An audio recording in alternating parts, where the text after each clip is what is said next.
Hey, how's it going? This is Darin Goodman from GuitarControl.com bringing you this video lesson. Today I want to show you some ideas to spice up the major scale for soloing and stuff to make it sound a little more musical, a little less, just like playing a scale. So be sure to click on the link in the description for the tabs, and let's get close up and take a look.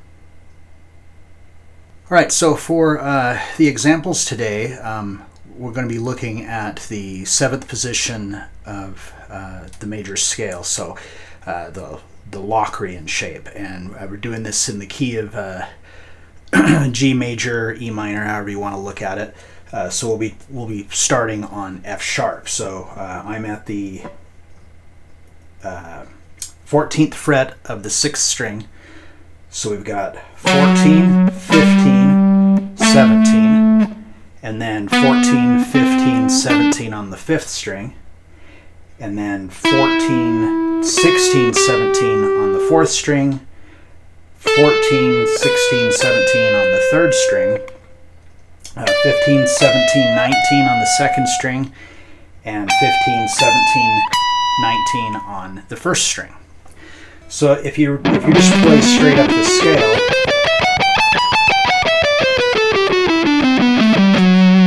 it's not very musical sounding. So what we want to do when you're like you're soloing is you want to try to break up the notes and stuff. So I want to show you some ideas and stuff that they're a little different, a different way to kind of look at it. So the first one is that if you just omit, there's 3 notes per string. So if you just omit the 2nd note on each string, so making a 2-note per string scale, it just sounds a lot different. So it's kind of more like your minor pentatonic box pattern as far as its 2 notes per string. So you can take a lot of the licks that you know in using that pentatonic box, and you can apply them to this scale pattern. So a common one on in the minor pentatonic is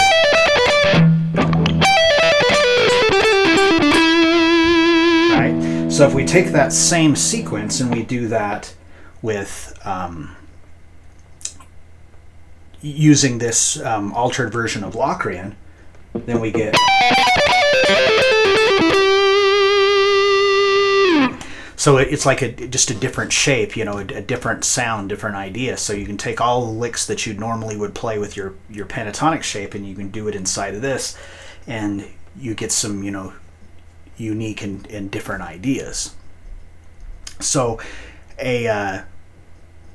another thing that you can do is to incorporate arpeggios mix it in with notes that you're playing inside of a scale. So if we go up here to the very top of Locrian, and we can play an E minor arpeggio inside of there. So we're going to start off, we're on the 19th fret of the 1st string with my 4th finger and the 15th fret with my 1st finger.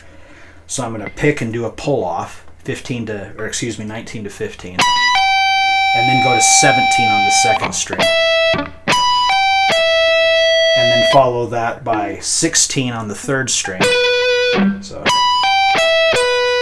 and then to 17 on the 4th string, and 19 on the 5th string.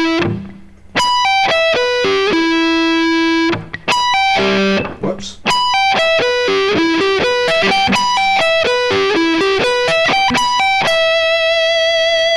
Alright, so if you don't already know that shape, you're going to want to practice that first, that E minor arpeggio, to get that down. And the same with the Locrian shape. If you don't know that, also get that memorized.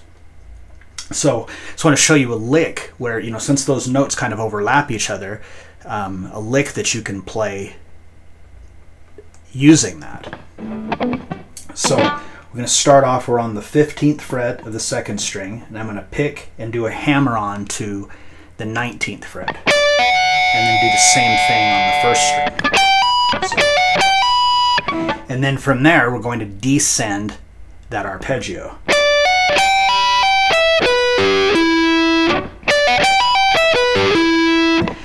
And then from there we're going to turn around and ascend back up the arpeggio.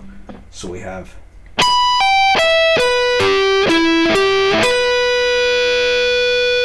and then at this point, instead of following back up to here, we're going to do a hammer-on from 16 to 17 on that third string. So starting at the ascending part of the arpeggio, and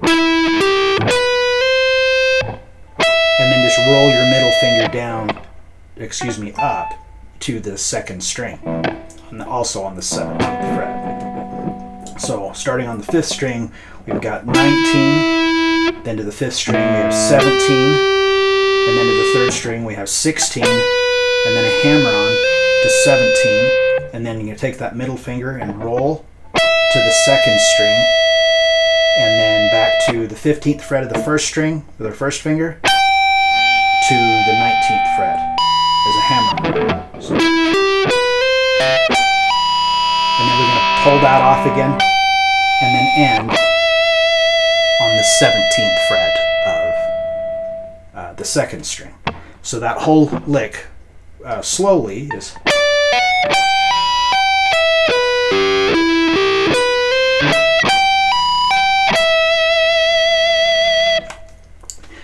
So that's just kind of a cool way that you can combine the arpeggio into the scale, but at the same time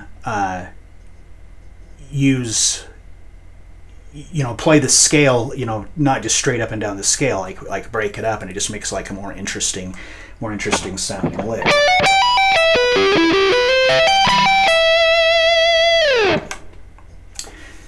All right, so I hope you enjoyed that and got something out of that. Hopefully you can take your scales and your arpeggios, mix them together, break up the scale in it, in kind of a different way than maybe you've already been, doing.